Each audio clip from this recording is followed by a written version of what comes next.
Dari logika ateis, mualaf ini akhirnya menemukan Islam.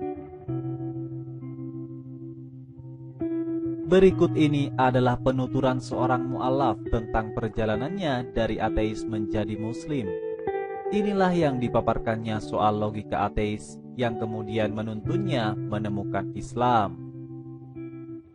Izinkan saya memperkenalkan diri, kemudian beralih ke logika ateis.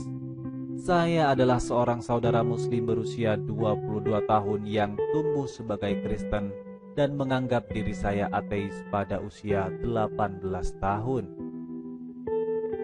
Saya tidak benar-benar memiliki alasan yang spesifik, tetapi saya hanya tidak merasakan kebutuhan akan Tuhan dan saya juga tidak melihat bukti yang nyata.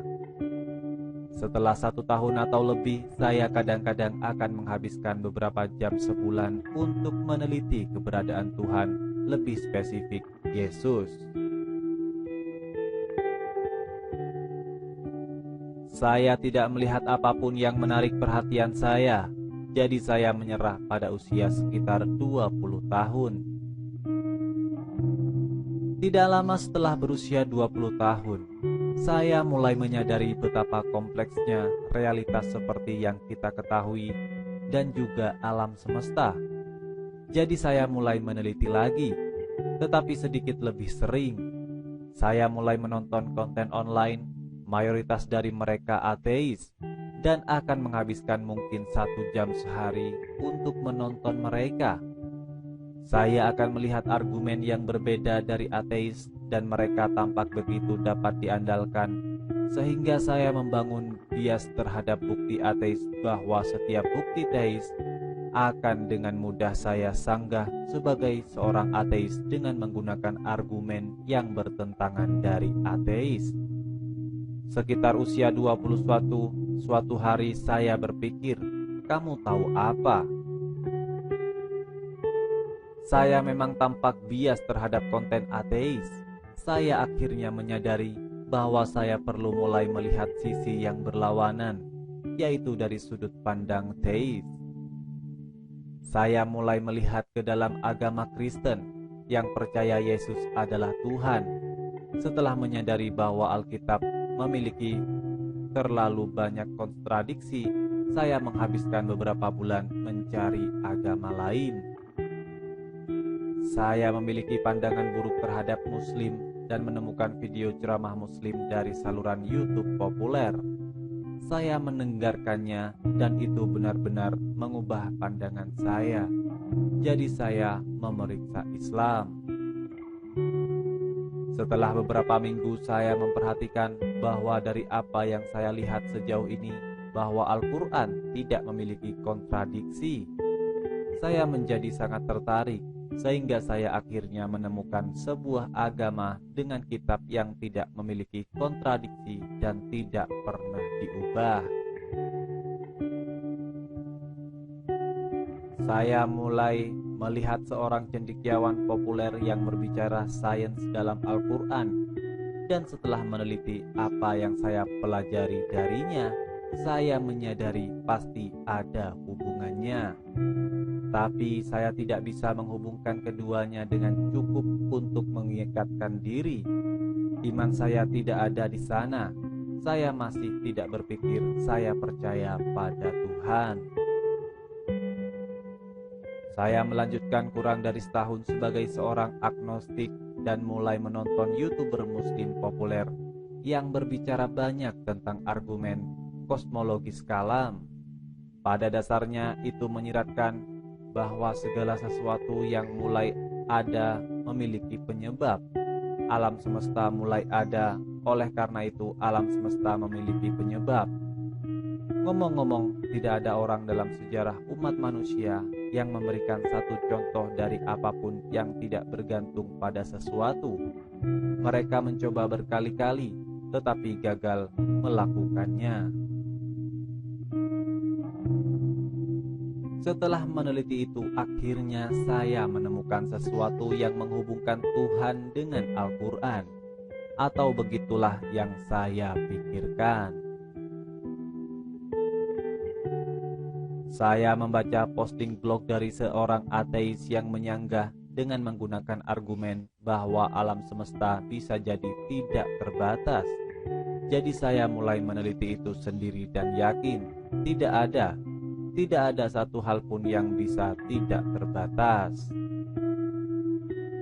Ini secara ilmiah tidak mungkin dan bertentangan dengan kenyataan itu sendiri.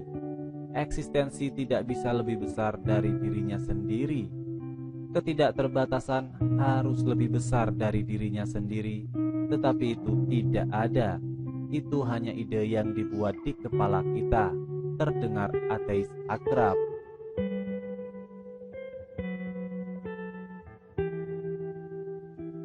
Jadi kita memiliki alam semesta yang memiliki sebab, yang tidak mungkin tidak terbatas, yang bergantung pada sesuatu yang tidak memiliki ruang, tanpa batas waktu, tidak material, semua kuat dan pribadi yang terdengar seperti Tuhan bagi saya. Hal itu menarik perhatian saya, dan saya mulai meneliti keajaiban ilmiah dalam Al-Quran, di mana ia memiliki kelimpahan yang sangat besar, dan saya heran. Saya menyaksikan banyak sekali debat online hanya untuk tidak pernah melihat Muslim gagal. Dia selalu punya jawaban langsung dari Al-Quran. Akhirnya saya menemukan jawaban saya. Mari akhiri dengan beberapa catatan. Untuk menemukan Tuhan, Anda harus berpikiran terbuka, mencari kebenaran, benar-benar jujur pada diri sendiri dan terbuka untuk membuang apa yang Anda inginkan untuk itu. Ingat bagaimana saya menyebutkan bahwa ateis cenderung meneliti data dari ateis dan hanya ateis. Mayoritas ateis hanya melihat data bias ateis. Dalam hal ini, Anda mendapatkan setengah dari cerita.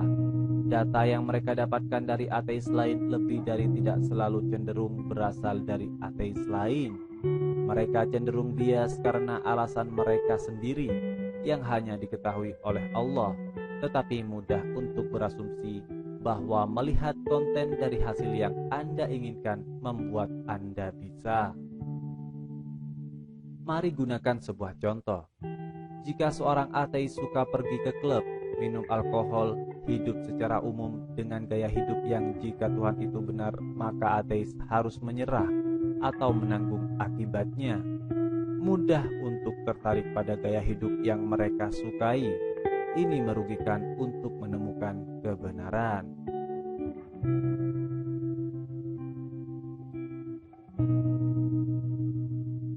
Seringkali ketika memperdebatkan seorang ateis, mereka akan menyerang Anda secara verbal, seperti percaya kepada Tuhan adalah hal yang mengerikan.